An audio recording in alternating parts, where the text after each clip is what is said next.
Another day, another basketball stories na naman ang pagkukwentuhan natin. At ngayon nga ay pag-uusapan natin ang balitang grabe nga na po talaga ang lamya ng depensa ng Denver Nuggets at ang balitang desidido na nga pang Los Angeles Lakers na tapusin ang kanilang serye laban sa Houston Rockets. Nasa Denver Nuggets na nga po sana ang lahat ng rason para makuha ang panalo sa Game 6 at mapersa ang kanilang Game 7 laban sa Minnesota Timberwolves. In fact, bago pa man nga po magsimula ang kanilang laro ay mas dumami nga po ang mga players ng Wolves na nagkaroon ng injury. Bukod nga po kina Anthony Edwards at Donte DiVincenzo ay nakasama na naman nga po sa kanilang mga players na nagtamo ng injury ang kanilang playoff leading scorer na si Ayo Dosunmu. Ang kaso lang kahit gaano man nga po kalaki ang naibigay na oportunidad sa Denver Nuggets, ay bigo pa rin nga po nila ito na makuha matapos silang matalo sa kanilang Game 6 na siyang rason para tuluyan ng ma-eliminate sa playoffs ang kanilang kupunan.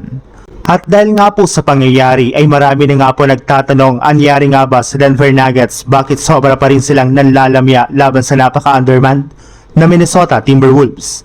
Ayon nga po sa naging pahayag ni Nikola Jokic sa kanyang post-game interview sa media, ang rebounding nga po talaga ang pinakarason ng kanilang pagkatalo. Since masyado nga po sila ditong na-out-rebound ng Wolves 50-33, samahan mo pa ng 19 offensive rebounds na nakuha ng Minnesota. Bukod rin nga po dyan, hirap rin naman nga po ang depensa ng Nuggets pagdating sa ilalim ng basket sa pag-allow nila sa Wolves na makakuha ng 64 points inside the painted area.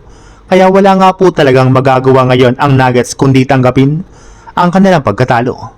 Sa ibang balita naman, magkakaroon na naman nga po ang Lakers ng panibago na namang pagkakataon o oportunidad na tapusin ang kanilang serye sa kanilang Game 6 laban sa Houston Rockets. Pero hindi nga po kagaya ng nakalipas nilang laban ay ang Lakers na nga po ulit ang dihado dito kasunod ng kanilang mga pagkatalo. Kaya nasa delikadong sitwasyon na nga po ngayon ang Lakers at baka mapersa pa ng Houston Rockets ang kanilang Game 7.